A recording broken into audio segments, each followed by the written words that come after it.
Hello viewers, আশা করি সকলে ভালো আছেন। আজকের এই ভিডিওটিতে আমি আপনাদের দেখাবো কিভাবে পাইথনের কোডের মাঝে কমেন্ট লিখতে হয়। কমেন্ট হচ্ছে কোডের এমন এক অংশ যা কোড রান করার পর বিবেচনায় আসে না।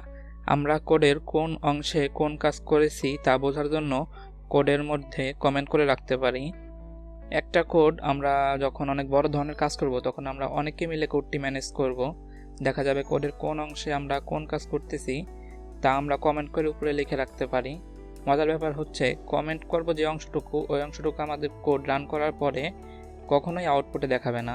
চলুন একটা উদাহরণ দিয়ে দেখা যাক। এখানে দেখুন আমি দুটো মেসেজ প্রিন্ট করেছি, এটি রান করে দেখি কি আসে।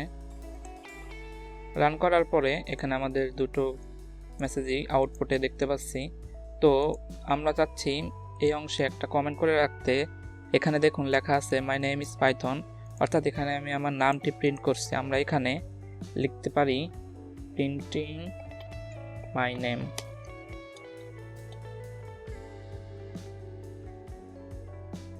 অর্থাৎ কেউ যখন এখানে আসবে সে যাতে বুঝতে পারে যে এই অংশের সাহায্যে এখানে আমার নামটি প্রিন্ট করা হচ্ছে। কোনো লেখাকে কমেন্ট করার জন্য উক্ত লেখাটির পূর্বে শুধু হ্যাশ চিহ্ন বসিয়ে দিতে হবে।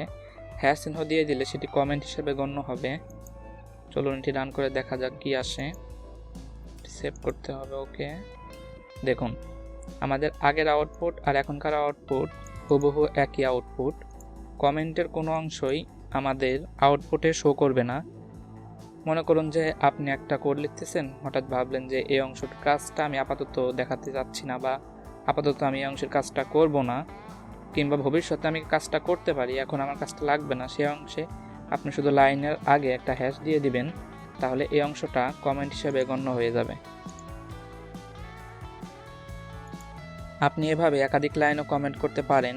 শুধু উক্ত লাইনের পূর্বে হ্যাশ বসিয়ে দিলে লাইনগুলো কমেন্ট হয়ে যাবে। তবে যখন আমরা মনে করুন অনেক বড় একটা অংশ কমেন্ট করতে যাচ্ছি, সেটা বারবার প্রত্যেকটা লাইনের আগে গিয়ে হ্যাশ চিহ্ন দেওয়া একটা ঝামেলার ব্যাপার মনে হতে পারে।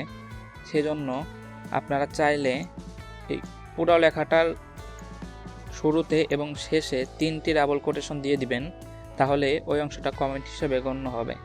যেমন ধরুন আমি এখানে 3টি কোটেশন দিলাম লেখাটির শুরুতে, এবং এই লেখাটির শেষে 3টি কোটেশন দিয়ে আমি আটকিয়ে দিলাম এই অংশটুকু। তাহলে এটি এখন আউটপুটে আর শো করবে না, পুরোটাই এখন কমেন্ট হিসেবে গণ্য হয়ে যাবে। এটা মেইনলি কমেন্ট না, এটা অ্যাকচুয়ালি মাল্টি লাইন ভ্যারিয়েবল ডিক্লারেশনের ক্ষেত্রে এটা ব্যবহার করা হয়ে থাকে। তো এরপরে আমরা যখন কোনো মেসেজ লিখব সেটা আমাদের আউটপুটে দেখাবে, শুধু ওই অংশটুকুই দেখাবে না। আশা করি কমেন্ট জিনিসটা কি তা আপনারা বুঝতে পেরেছেন। ভিডিওটি ভালো লাগলে আপনার বন্ধুদের সাথে শেয়ার করুন। যারা প্রোগ্রামিং শিখতে ইচ্ছুক কিন্তু ভালো টিউটোরিয়ালের অভাবে শিখতে পারছে না, তাদের সাথে শেয়ার করুন। লাইক, কমেন্ট, সাবস্ক্রাইব করে আমাদের পাশেই থাকুন। ধন্যবাদ।